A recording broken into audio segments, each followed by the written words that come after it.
Y continuamos con la lección 11, el todo espiritual.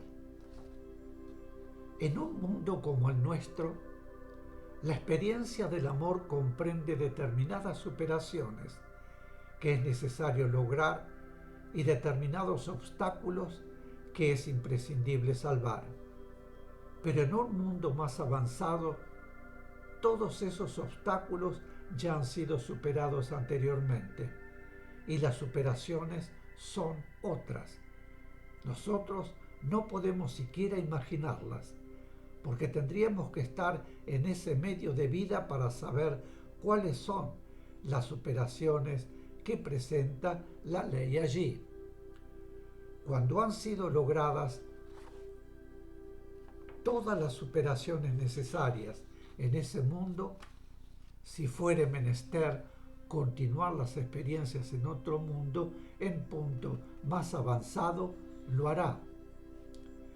Significa esto que debe realizar muchísimas encarnaciones para terminar completamente la experiencia del amor, experiencia cuyo logro trae aparejada la realización de superaciones, tales como el amor propio, el orgullo, la envidia y demás.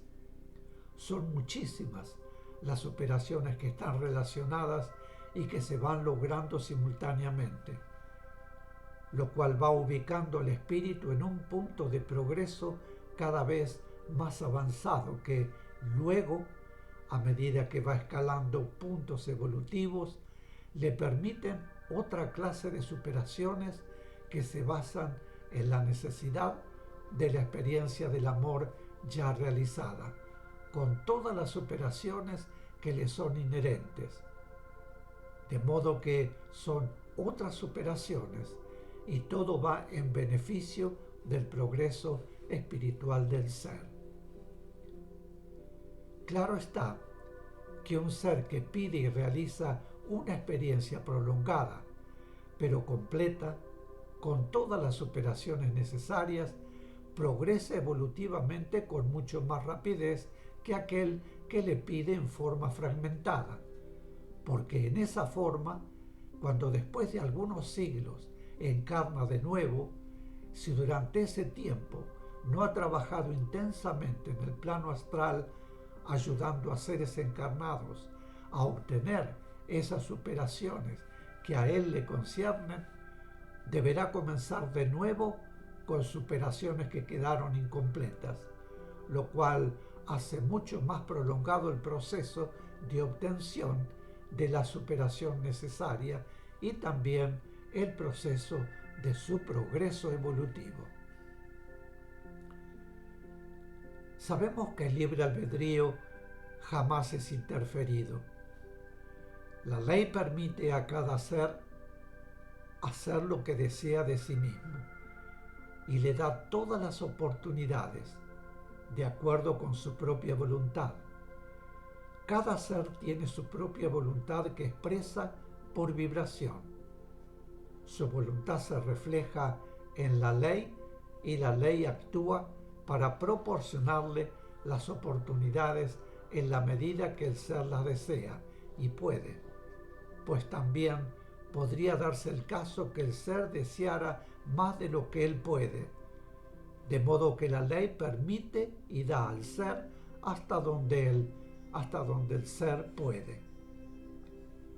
Pregunta: ¿puede el ser elegir determinadas experiencias siguiendo la línea de una experiencia o la ley se la señala? Explicación: la ley le proporciona las experiencias que necesita ir superando dentro de la experiencia que debe realizar el ser. Cuando ha desencarnado y debe reencarnar, puede elegir lo que él mismo sabe que necesita. La ley lo concede si corresponde concederlo. Si no lo concede es porque no corresponde. En algunos casos, aun cuando no le corresponda, la ley puede concedérselo, a fin de que el ser se convenza a sí mismo y se ubique debidamente. En algunos casos, los seres se sobreestiman y podrían realizar reencarnaciones que no redundarían en progreso para ellos, sino que, por el contrario, podrían perjudicarlos, demorarlos en su ritmo evolutivo. Entonces, la ley puede proporcionarles una vida durante la cual el ser tenga la oportunidad de comprender hasta dónde llegan sus posibilidades y no vuelva a engañarse.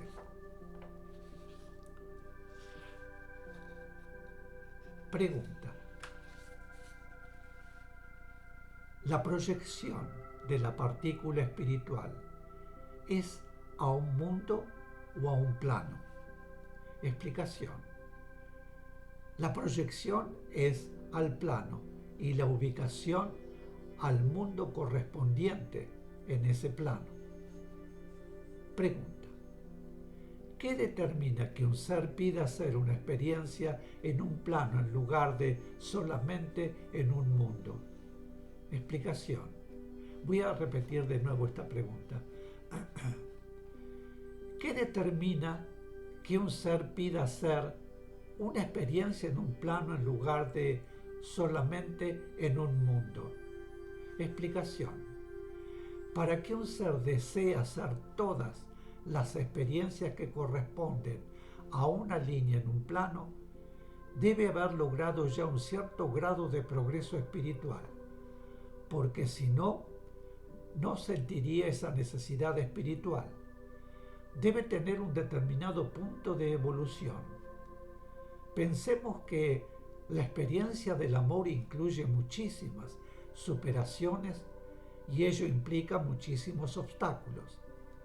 Lo estamos viendo ahora nosotros, a pesar de saber que tenemos un determinado punto de evolución y que si atendiéramos más el aspecto espiritual de la vida, nos beneficiaríamos mucho y seríamos más felices. Pero el medio nos apaga un poco, nos absorbe bastante y nos impide mucho. Sin embargo, cualquiera de los que conforman nuestro grupo estaría en condiciones de, una vez terminada en este mundo la experiencia del amor, por ejemplo, continuarla en otros mundos en este mismo plano. En cambio, un ser que ha hecho pocas encarnaciones, que todavía está muy dominado por los aspectos humanos terrenos, por los aspectos materiales, no pide eso a la ley, porque no siente esa necesidad espiritual. Además, ese pedido a la ley solo puede hacerse antes de que el espíritu, es decir, el todo, proyecte una partícula para determinada experiencia. El pedido no puede efectuarse teniendo una partícula proyectada. Las primeras encarnaciones en hombres primitivos son siempre guiadas por seres que constituyen núcleos espirituales elevadísimos, que tienen la tarea de guiar a los seres en sus primeras encarnaciones humanas, en las primeras experiencias espirituales como hombres. Los seres que efectúan sus primeras encarnaciones no están en condiciones de pedir nada porque no conocen y no pueden pedir lo que ignoran. No sienten más que lo necesario para sus vidas iniciales, de modo que son guiados, pero mediante el progreso que les proporcionan sus experiencias guiadas durante muchas vidas sucesivas, alcanzan un punto de evolución que permite al espíritu retraer la partícula y entonces, habiendo ya asimilado las experiencias y fortalecidos en su voluntad y en su conciencia del bien y del mal, están en condiciones de comprender y decidir lo que desean pedir para su progreso. Pregunta.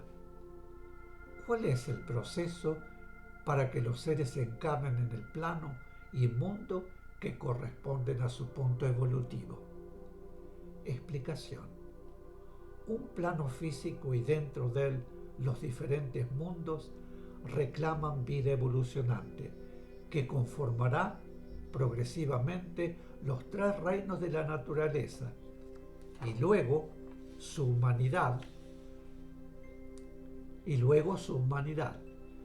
Todo es en función de reclamo y respuesta a través de la ley de evolución. Según sea el punto de la evolución en el mundo físico, su reclamo llega por la ley al plano espiritual que corresponde y desde él como respuesta y siempre regidos por la ley. Los seres que por su punto evolutivo necesitan realizar experiencias en ese mundo proyectan su partícula espiritual a ese mundo. También, por acción de la ley, amor, jerarquía, encarnan a la par en el mismo mundo seres que están en punto evolutivo superior a fin de ayudarles.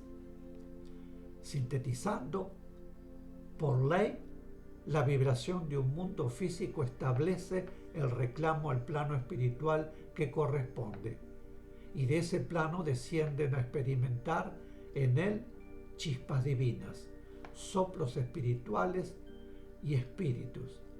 Por eso, en los seres humanos existe equilibrio perfecto entre el aspecto espiritual y el aspecto físico, que debe expresarlo y servirle de instrumento para sus experiencias. Pregunta. ¿Cuándo es retraída la partícula espiritual que el ser proyecta para sus primeras experiencias humanas? Explicación. La partícula espiritual es retraída por el ser cuando llega a un punto determinado de progreso, obtenido mediante las experiencias que ha realizado y la orientación que ha recibido de las mentes superiores que lo han guiado en ese cúmulo de experiencias, las que forman una base que le permite tomar conciencia de su propia necesidad. Entonces puede pedir él mismo luego las experiencias que desea realizar. Decíamos que las primeras experiencias de encarnación humana son guiadas por mentes superiores, que le proponen al ser que ha encarnado en su partícula proyectada todas las experiencias necesarias para, a través de sucesivas encarnaciones, poder adquirir una sabiduría básica que después, cuando la partícula en un determinado momento es retraída luego del número necesario de reencarnaciones. Unos necesitan más y otros necesitan menos, de acuerdo con la mayor o menor rapidez en asimilar las experiencias que van realizando. Le permitirá al espíritu adquirir la sabiduría emanada de esas experiencias realizadas. Por eso y para eso el espíritu retrae la partícula proyectada. Mis queridos, aquí haré otra pequeña pausa y vuelvo de inmediato. Muchísimas gracias.